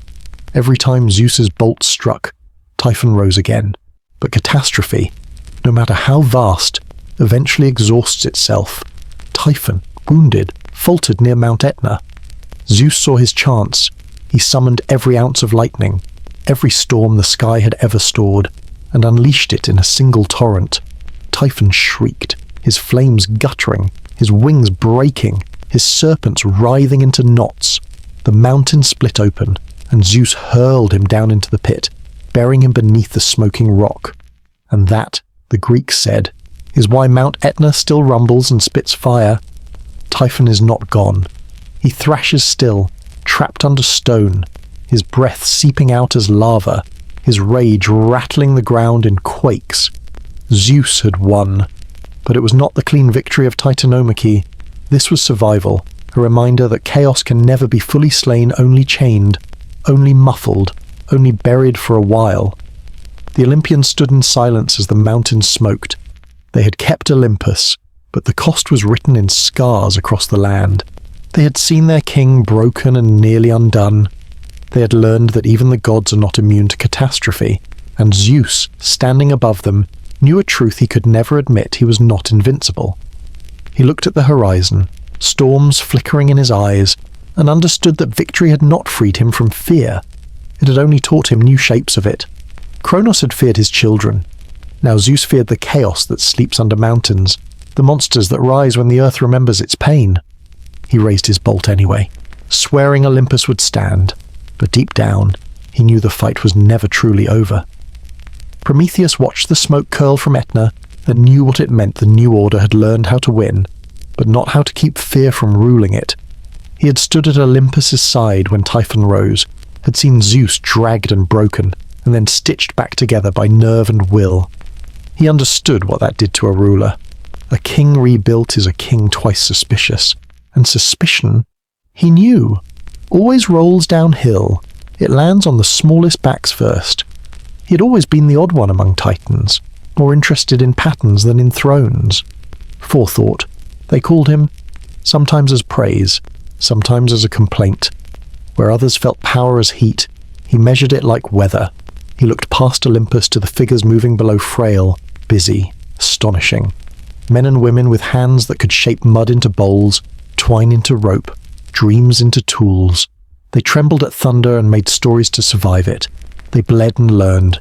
They buried and remembered. They were not strong, not yet. But Prometheus could see what they might become. The first quarrel with Zeus did not start with fire. It started with food. At Macone, altars draped in fresh-cut leaves, a bull laid out for the new rules to learn old rituals.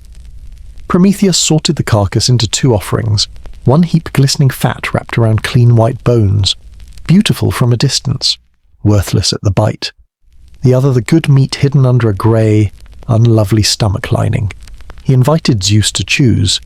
The king smiled the smile of certain men and picked the pretty pile. When the trick opened, clean as a seam, Zeus's face hardened. From that day, smoke and scent would climb to the gods while humans kept the substance. From that day, Zeus promised himself he would choose more carefully and punish more thoroughly. So he took fire away.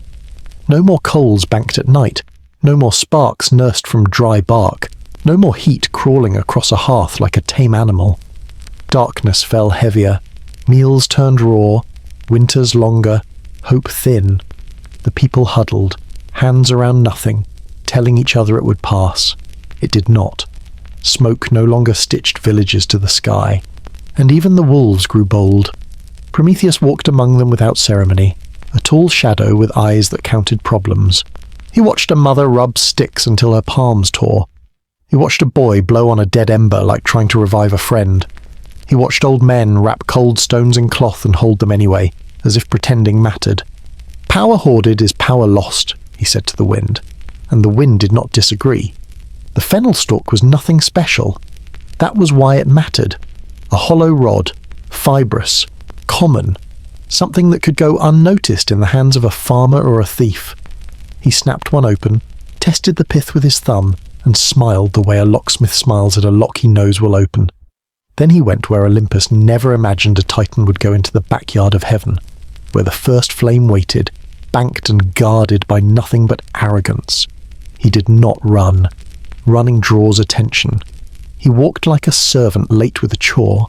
He lifted a coal with the calm of a man rescuing a child from a pond, slid it into the stalk, and felt heat shiver along the plant's green bone. For a heartbeat the ember threatened to die. He breathed once, slow, deliberate, and it lived. Back among the people.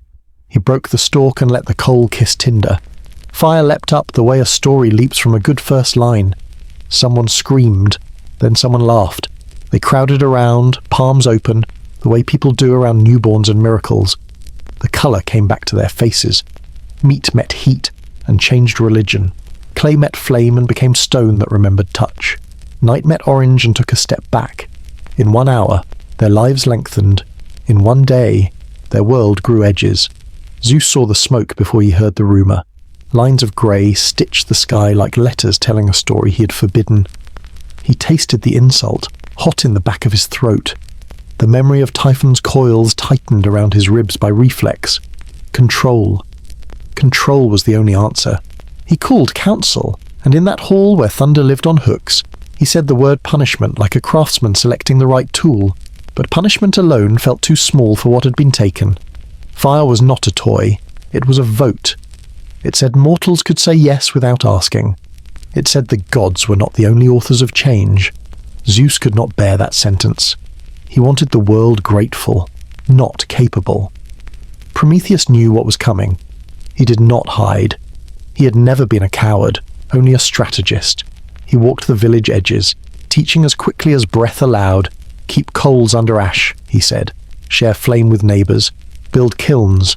Burn the tips of your tools to harden them. Use clay to cradle heat. Stone to climb higher than wood can stand. Don't boast. Don't taunt the sky. Work. He showed a girl how to bank embers so a single breath each morning would make a dawn. He showed a boy how to temper a spearhead until it rang like a promise. He showed a grandmother how to set 3 stones in a triangle and make a stove that would not tip. Each lesson was a prayer that didn't need a temple. Word travelled up the mountain. Hera argued order. Athena measured consequences. Poseidon rolled impatience like a wave in a narrow bay. Hades said little. Fire meant more arrivals eventually, and the underworld never rushes business. Only one voice cut through without ornament Zeus's. He wanted the world to know who held the leash. Prometheus lifted his face to the peak and did not blink. They will build, he murmured. They will burn a forest and plant a field. They will bake bricks and stack them into walls. They will learn to smelt and strike, to cook and cure, to write with heat on the skin of earth. He did not add the fear he carried like a coal in his own chest that they would also learn to burn each other. Forethought is a blessing that tastes like a warning. The first winter with fire looked different from every winter before it. In the glow, people spoke longer. They told stories until the stories learned to walk from fire to fire. They sang. They stitched leather by lamplight. They held vigil for the dying and did not freeze beside them. And when wolves came close, eyes low and yellow, the flames said no.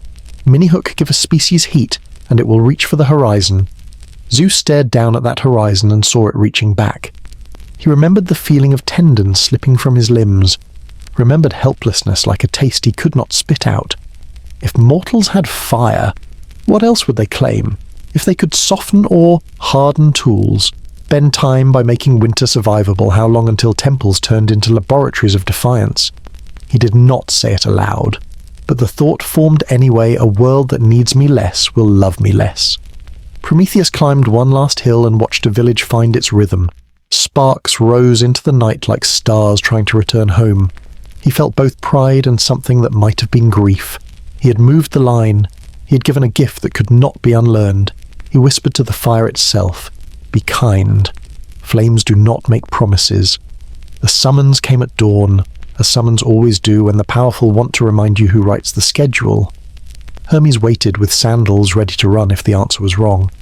Prometheus nodded, all ease gone from his face. "Tell your king," he said. "I will meet him where the air is thinnest." He looked back once at the village, at the thin smoke curling, at a pot beginning to sing, at hands warming over something that had never warmed them before. He smiled like a man who knows the bill is coming and will pay it anyway.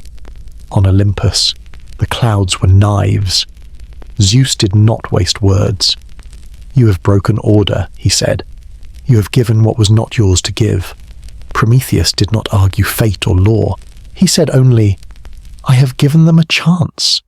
It was enough to close the distance between mercy and sentence. The sky darkened. The bonds arrived iron that learned obedience from command.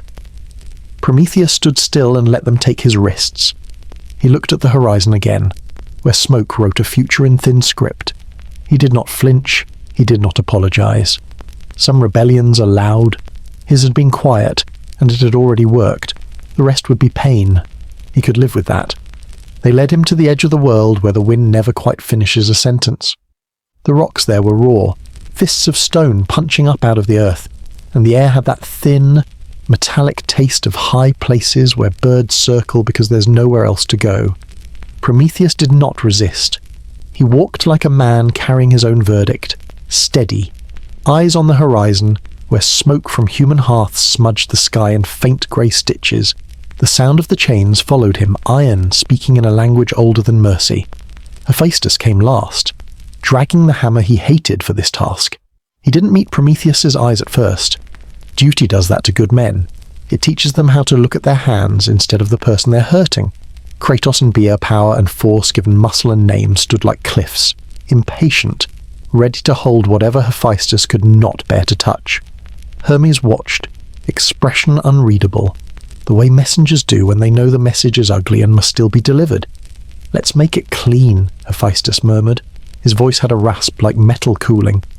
"If there's mercy in me, this is what it looks like." "Do your work," Prometheus said, almost gently. "You didn't write the law. You're only the hand that signs it." Stone met spine with the finality of a door shutting. The first shackle bit, then the second, then the crossbar through the shoulder blades that locked him upright against the rock. The iron was Zeus's will made visible, no pin to wiggle loose, no weak loop to pry. Hephaestus took no pleasure in finding the angles that would hurt least while holding most.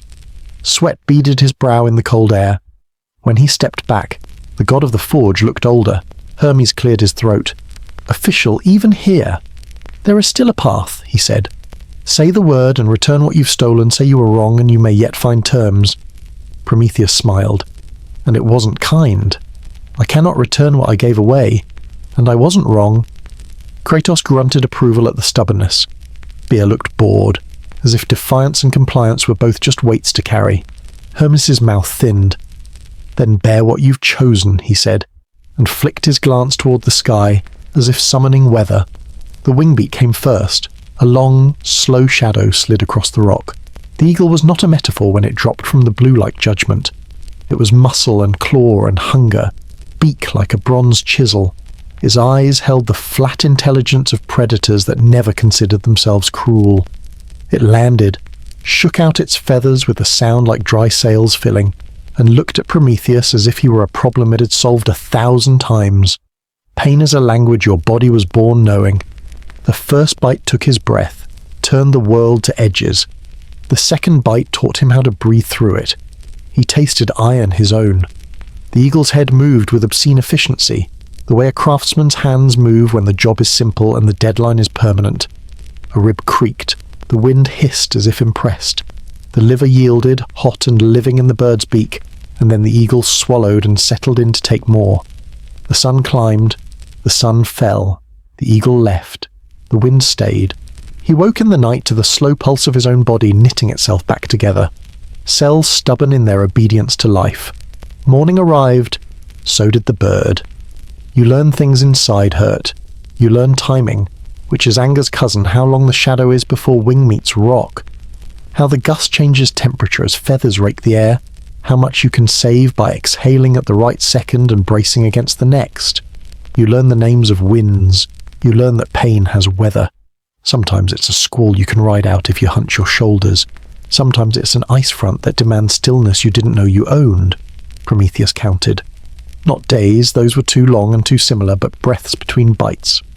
He counted the swallows of the eagle, the pauses when the bird tilted its head as if listening to some instruction only it could hear. He counted the little darts of blue along the horizon, when the first hearths of evening flared in the valleys, human light rising to meet the dying sun. In those glimmers, meaning pushed back. Visitors came because stories travel where mercy sometimes doesn't. Oceanus made the journey first, old river walking where rivers shouldn't, carrying calm with him like a cloak. "Yield," he said simply. "Say the word. I'll help you ask." "It's not a word problem," Prometheus answered. "It's a future problem." He lifted his chin toward the thin grey threads curling from villages. "That is worth chains." Oceanus sighed the way only beings older than mountains can. "There is a line," he said. "Perhaps you have stepped over it farther than you knew." "Perhaps," Prometheus allowed. "But no one learns to walk by staying behind lines." A chorus of oceanids came later, sisters shimmering like the light on water. their concern softening the edges of the rock. They sang. It didn't change the iron, but it changed the air.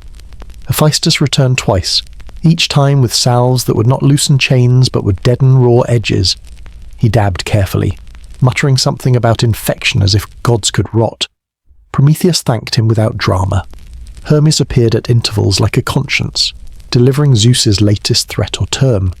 "Tell him the secret," Hermes suggested once, almost under his breath, as if he were tired of delivering the same message. "Spare yourself." Prometheus laughed, and it wasn't pretty. "Which secret?" he asked. "The one about a marriage that will birth a son stronger than his father. The one where Thetis is more dangerous as a bride than any rebel with a blade. The one where the king of heaven nearly ruins himself trying to keep what he doesn't need." He let the names sit between them, unsaid but obvious. Hermes flinched. Messengers do not like being handed packages they cannot safely carry. "Careful," Hermes said. "I'm careful," Prometheus replied. "Forethought is all I have left." The eagle came every day. The liver grew back every night. A rhythm established itself that would have shattered lesser minds. Prometheus built scaffolding inside himself and climbed it each dawn. He thought of kilns warming, of pots hardening into usefulness, of ore weeping its secrets into crucibles. He pictured a girl blowing on a coal she'd saved in a crock nested in ash, and whispered a hello she could never hear. He imagined a boy etching with charcoal the first crude marks of a language that would eventually render lore and poem and recipe. He followed a blacksmith's arm through the swing that turns raw into right. He thought of doctors that did not yet exist holding metal heated to just enough to close a wound. He thought of winter's edge dulled by orange light, and of the wolves standing in the tree line reconsidering their evening plans. Pain visited. Those images stayed. Some nights the wind carried voices up the cliff. He heard laughter, at the end of long days where people had bread and stew instead of roots and regret. He heard quarrels, and that, too, was a kind of success. Fire extends the hours in which humans can be human. They used them. They argued. They made up. They planned. They made promises.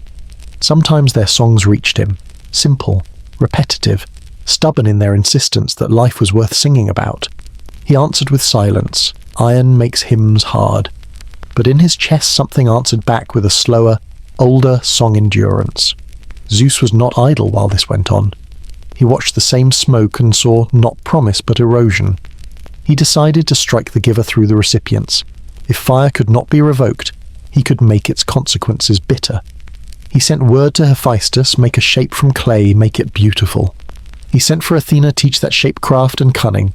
He beckoned Aphrodite, pour into it every spark that makes men lose count. He called on Hermes, stitch in a tongue that can honey the hardest truth. And he named the shape Pandora, all gifted because mischief wears its own warning like perfume. Prometheus felt the change like a pressure drop before a storm. He could not see Olympus, could not hear the whispers in the forge, but forethought does not need ears. He knew a counterstroke when the air shifted. "So that's your play," he said to the wind. "If you cannot take flame away, you'll teach them how to burn themselves with it."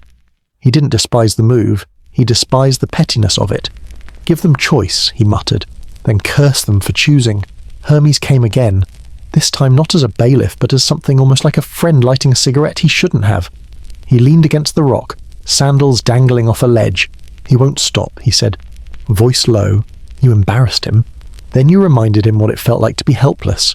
He'll keep throwing thunder until he hits something. "The problem with thunder," Prometheus said, "is that it forgets it's only the sound. Lightning is the thing that changes the map." He turned his head just enough to catch Hermes's eye. "Tell him I know the name that will break him before it makes him. Tell him I will say it when the world asks, not when he demands." Hermes shook his head. "You're betting on a future that hasn't arrived." Prometheus smiled with the tiredness of cliffs.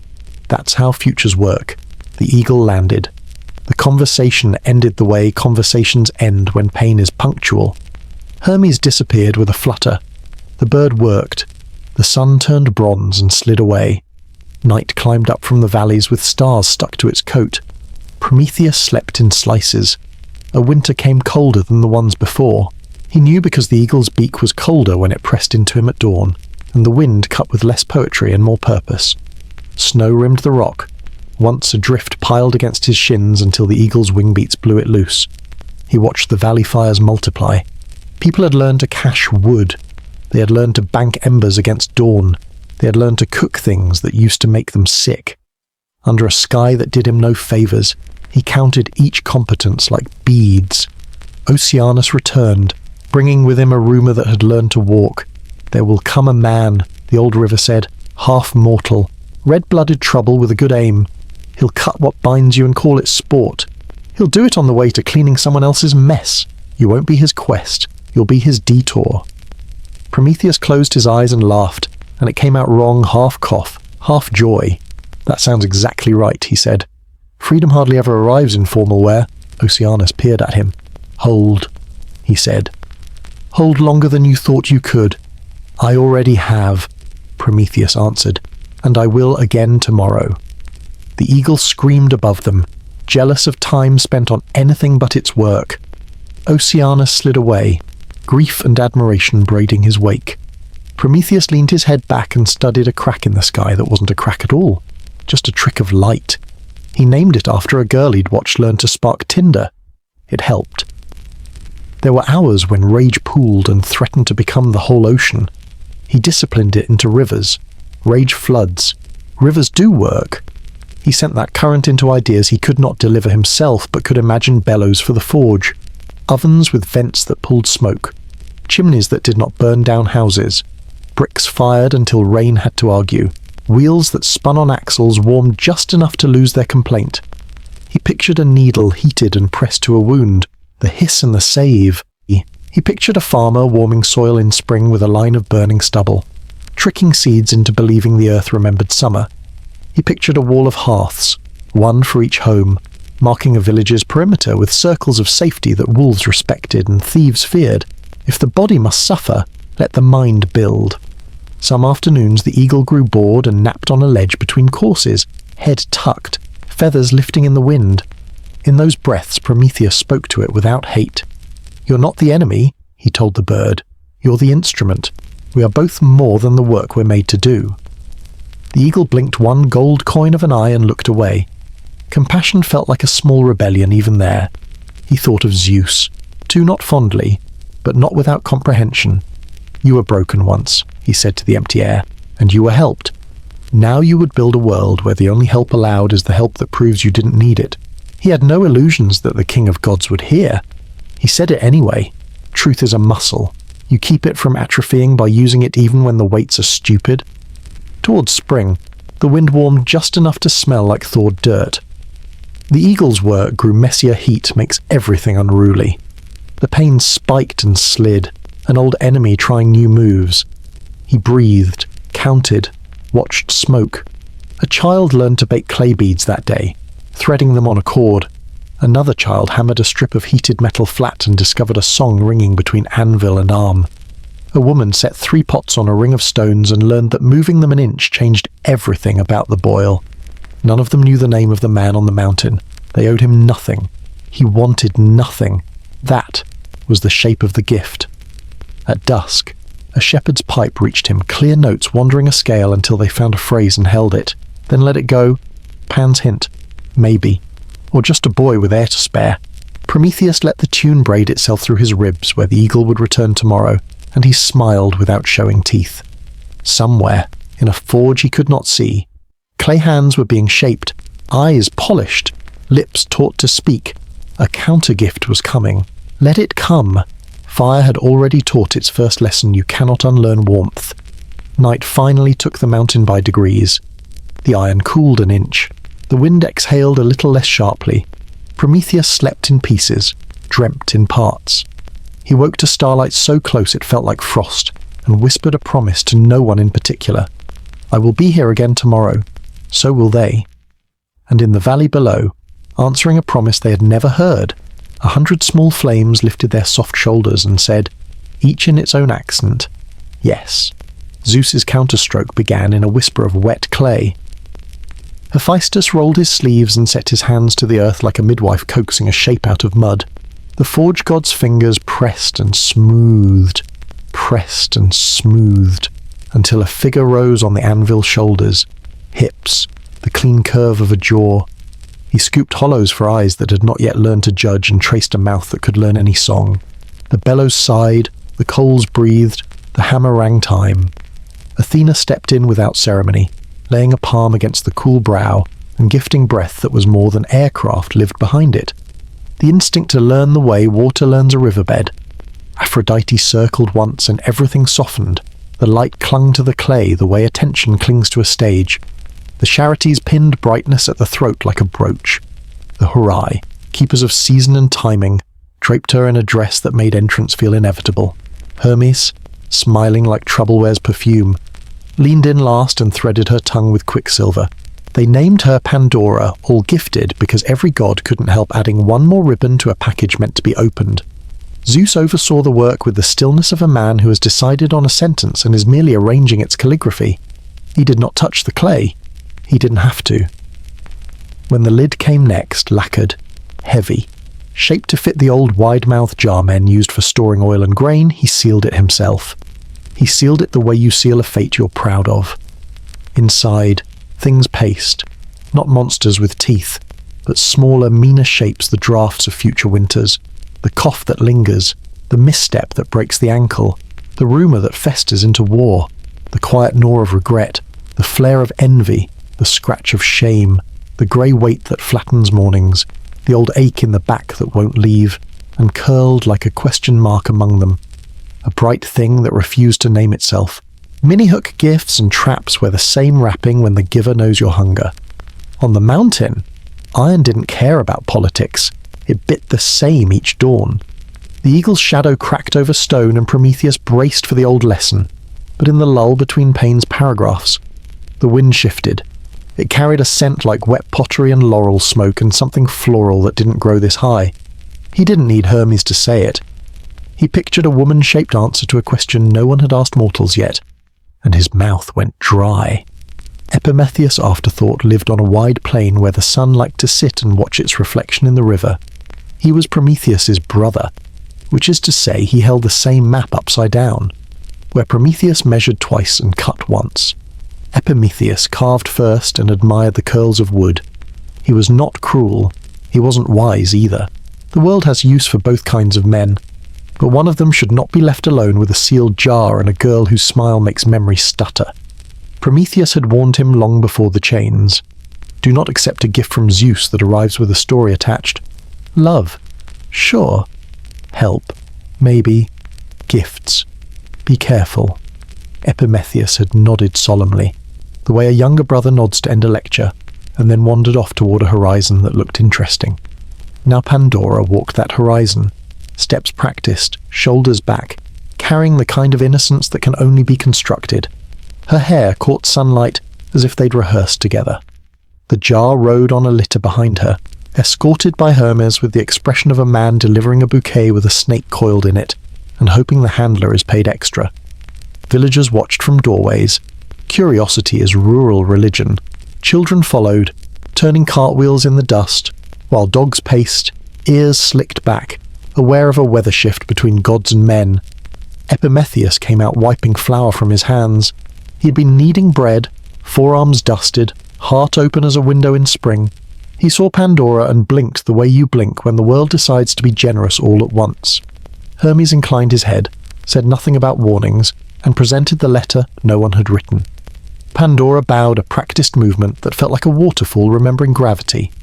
The jar, for now, sat quiet in the shade. Prometheus watched it all without seeing it, because distance is a kind of cruelty the gods invented. But he felt the scene as surely as you feel thunder before it arrives. The eagle pecked. He catalogued. The wind told him Epimetheus's laugh. He cursed aloud not his brother, never, but the softness that made Epimetheus beautiful and breakable. Listen, he told the air because he had no other messenger left. Remember what I said? The cliff answered with the unhelpful truth that rocks specialize in echo. Pandora made herself at home the way a song makes itself at home. You find yourself humming it before you decide you like it. She learned the path to the well, the steady gossip of the women who hauled water, the names of dogs, and the exact moment each rooster forgot it had crowed already. She asked questions that made people feel seen. She listened with her head tilted in the sweet, infuriating posture of someone who wants you to keep talking. She laughed with her whole mouth, which is a cheat built into the human nervous system. And whose fault is that? Not hers. The jar sat in the corner like an ancestor at a kitchen table. People pretended not to look. Pandora dusted its lid each morning with the reverence of someone tending a shrine she's not allowed to enter. Meanwhile, in the high air, Hermes visited Prometheus because some errands choose their messengers. He perched on a ledge, legs kicking idly, eyes squinting into the sun. "You heard?" he asked, as if gossip could cover a knife. "I felt," Prometheus said. He didn't waste a breath on anger he couldn't spend. "Tell me she's kind." Hermes thought about it. She is what you'd call crafted, but kindness happens around her. People are better in her presence. That counts. Prometheus closed his eyes. The eagle opened him like a door and stepped through. The wind took his groan and made it weather. He made a mirror. Prometheus said, "He wants them to see their hunger and blame themselves for it." Hermes picked at a flake of mica. "You're not always wrong." "Tell my brother again," Prometheus said, knowing Hermes would not. Tell him the gift is the hook. In Epimetheus's house, life learned new edges. Pandora kneaded dough and learned heat's patience. She watched flames and began to understand why people talk to them. Fire answers with body language. She asked Epimetheus about the taste of river clay on a dry wind, and he said it was like sucking a copper coin. She asked him about his brother, and his mouth tilted into pride and discomfort, as happens when you love someone wise who didn't choose you to be wise with them. She asked about the jar. "It's not for us," Epimetheus said, which is the kind of sentence fuses light. "At all?" she asked, soft as flour falling. "Ever," he said, harder than he meant. "You can teach patience. Curiosity survives it." Pandora lay awake at night listening to the jar breathe. She told herself it didn't breathe. The mind loves truth until it doesn't, and then it loves story. She thought about how everything in her life had been granted, nothing chosen. She was all gifted and therefore ungiven to herself. The jar, inscrutable and absolute, began to feel less like a trap and more like a chance to choose. Minnie Hook, the most dangerous lock, is the one that looks like it wants to be opened. Zeus, at a distance, waited the way a hunter waits when he knows the path to water. He didn't need to rush. Time, ironically, would do the work for him. Curiosity is time's accomplice. The gods had made Pandora dazzling on purpose, but the better trick was making her human. Back on the rock, winter folded into a green that hurt the eyes. The eagle came and came again, and Prometheus counted seeds sprouting in the valley to measure days.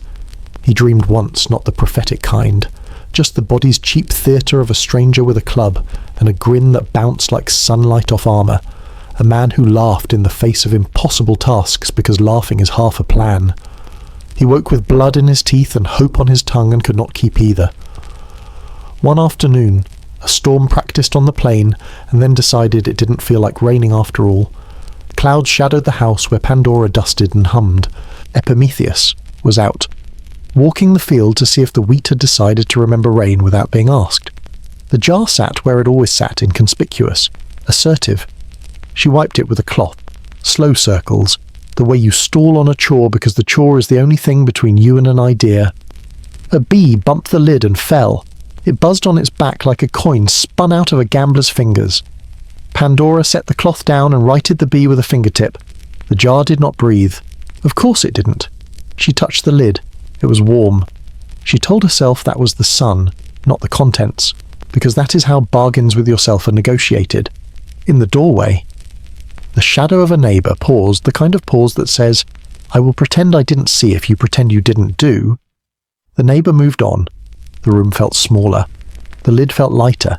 Pandora's hands felt like they belonged to someone braver. And who was she to correct them? On Olympus. Athena set down a spindle and looked east, the way a woman looks toward a cry she has not yet heard. Hermes closed his eyes and inhaled as if about to dive. Aphrodite smiled in that way beauty does when it knows it has been employed for policy. Zeus did not move. Stillness is the coin power spends when it wants to look cheap. Prometheus pressed his head against the rock to steal a second from the eagle. He wasn't praying. He was listening for a sound that hadn't happened yet. Somewhere, a clay hand tightened around a lid. Somewhere, a set of shoulders squared against the weight of a small decision. Somewhere, the future leaned forward. Pandora lifted her chin, which is a kind of courage even when you're alone. She set her fingers to the lid, which is a kind of confession even when no one is watching.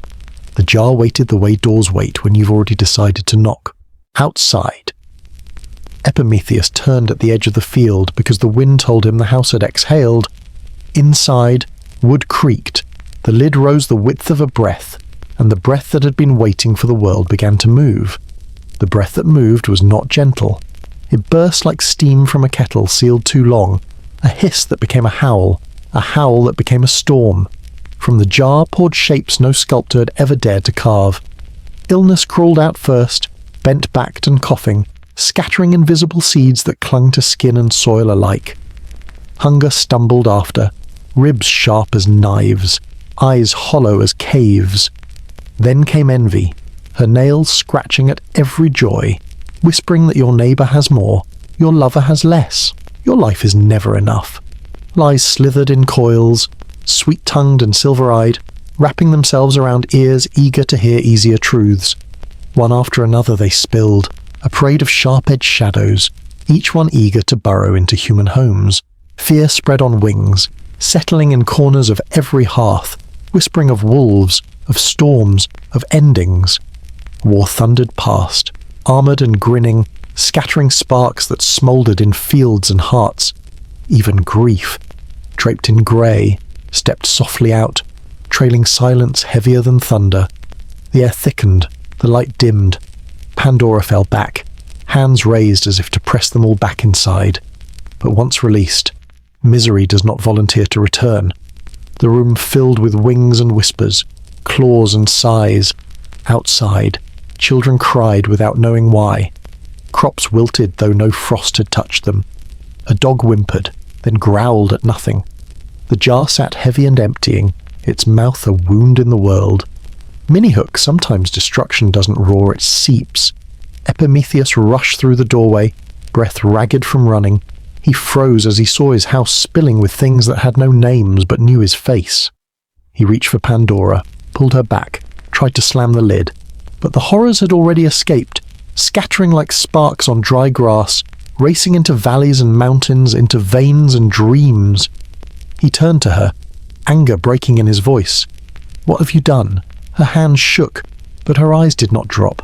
"I only wanted to know," she whispered. It was the oldest, simplest defense, and also the truest. Curiosity is not malice, but its children are many. Then, as if mocking her shame, one last figure stirred at the bottom of the jar, small, trembling, almost unnoticed amid the chaos. When Pandora leaned closer, she heard not hissing but humming. A fragile light, pale as dawn, slipped out between her fingers and drifted into the darkened room. Hope. It was not grand. It did not promise to erase what had come before, but it glowed enough to let Epimetheus breathe again, enough to make Pandora unclench her fists. Outside, where fear and hunger prowled. A woman lifted her child and rocked him, whispering that tomorrow might be better. A farmer bent over ruined soil but felt, for a moment, the urge to plant again. Even grief paused, surprised to find itself followed by something that refused to leave. The gods watched, Zeus especially. He smiled not kindly. This had been the plan. Suffering would remind mortals of their place, tether them to Olympus with chains unseen. And yet even Zeus frowned at the glow rising from the jar. Hope had not been his gift. Hope had slipped in uninvited, a stowaway no god had noticed. On the cliff, Prometheus felt it. Between the eagle's bites and the wind's indifference, he sensed a warmth not his own. He closed his eyes and let the pain ride him down. Somewhere below, mortals cried and cursed, but they also lit fires and sang, and he knew even in chains he had not lost. The jar was closed again. Pandora's hands gripping the lid, chest heaving as if she had wrestled with gods themselves. Too late. The world had changed. Shadows walked it now, but so did a light stubborn enough to follow them, and once a light has been seen, even the darkest halls remember it. The seasons turned, but the mountain did not forget. Each dawn the eagle's shadow stretched long across the cliff. Each dusk the rock drank Prometheus's blood like a libation poured against his will. Pain became less an intruder and more a roommate. He did not scream anymore. He breathed through it, steady, patient, eyes fixed on the horizon where mortal fire still smouldered. The gift had taken root. No chain could reverse that. But stories don't end with endurance. They end when someone else walks in carrying a different kind of fire. Heracles arrived without ceremony. No trumpet, no divine proclamation. Just a man with a bow slung across his back and a lion's skin draped over his shoulders. He had labours to finish, burdens stacked by fate and king alike. But detours have a way of writing their own lines into myth. He looked up at the cliff and saw the figure nailed against stone, saw the iron glint and the bird circling for its daily feast. He didn't ask for names. He didn't need to. Injustice introduces itself loud enough. Mini-hook sometimes the greatest revolutions are accidents of mercy. The eagle dove, a streak of bronze and hunger. Heracles drew his bow without hesitation. The arrow sang, cut the air, and found the heart that had never missed a beat. The bird crumpled against the rock, wings broken, beak snapping open in surprise. For the first time in ages, silence fell at dawn. Prometheus raised his head, eyes wide, not with relief but disbelief. Heracles climbed, iron biting his palms, until he stood at the prisoner's side. "You've been here too long," he said simply. Then he seized the chains, muscles knotting, veins roaring with a strength not entirely mortal. The iron groaned, resisted, but even Olympus bends to someone who refuses to stop pulling. The shackles split. The crossbar cracked. Stone dust fell like snow, and Prometheus stumbled forward, free, though his body swayed as if it had forgotten the weight of itself. Hephaestus had forged those bonds at Zeus's order, and only a son with Zeus's blood and Hera's spite could break them without permission. Heracles was that son. Zeus felt the act the moment it happened, lightning in his bones, sparking in anger. But anger cooled quickly, replaced by calculation. Heracles was not just his child. He was his weapon. To punish him would be to wound himself. So Zeus let the silence stand. Prometheus looked at his rescuer, chest heaving, lips cracked into something like a smile. "You killed the bird," he whispered. That was easy. The hard part was enduring it. Heracles shrugged. Practical. Hard parts don't scare me. There's always another labour. Together they looked toward the horizon. Below, humans tended fires, hammered tools, sang songs that had not existed when Prometheus first climbed the mountain. He had given them heat. Pain had given them endurance. Hope had given them reason to keep using both. Zeus, from Olympus, watched. He did not smile. He did not scowl. He accepted. In time. Even kings must learn which battles cannot be fought forever. He had chained time once in his father, then in his brother. But fire was not time. Fire was choice, scattered and countless, impossible to nail to a rock. Prometheus, limping but unbowed, descended the cliff with Heracles beside him. He did not look back. The mountain would remember for him. And in every hearth, in every story told by firelight, in every tool shaped by heat, his rebellion lived on not in defiance of gods, but in the stubborn, flickering proof that mortals could build a future even while carrying curses in their pockets.